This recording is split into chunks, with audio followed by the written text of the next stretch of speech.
At sinong ahensya ba ang nasa ulunan ng mga maanomalya na flood control project? Hindi pa DPWH?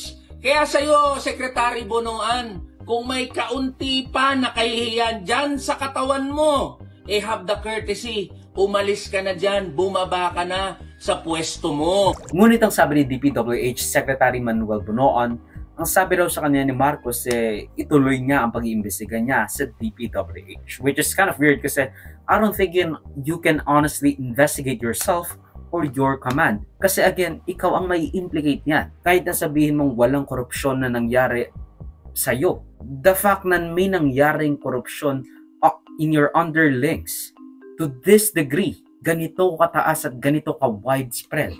Hindi yung porque sinabi mo na sa Bulacan lang yan, sa Romblon lang yan. Hindi. This is nationwide. I don't think you can honestly investigate yourself and produce evidence. Iniimbestigahan mo yung sarili mo. And later on, we will find out na it's one of those few bad apples but everything else is fine.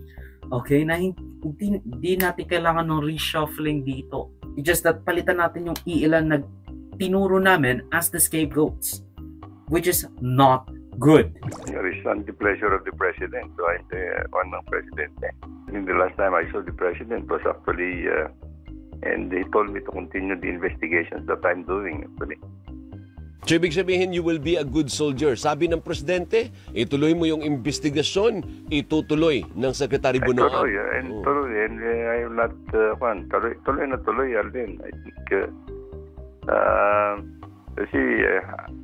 I think this seems to be an isolated case actually dito lang sa engineering district na ito eh.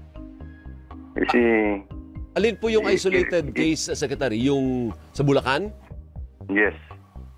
Pero hindi, may Bulacan, may Mindoro, may Negros. Mindoro is just coming up actually. I think hindi ko alam bakit nagkaroon siya. Speaking of DPWH secretaries, humirit si dating DPWH secretary of 6 years under Duterte and possibly one of the biggest benefactors na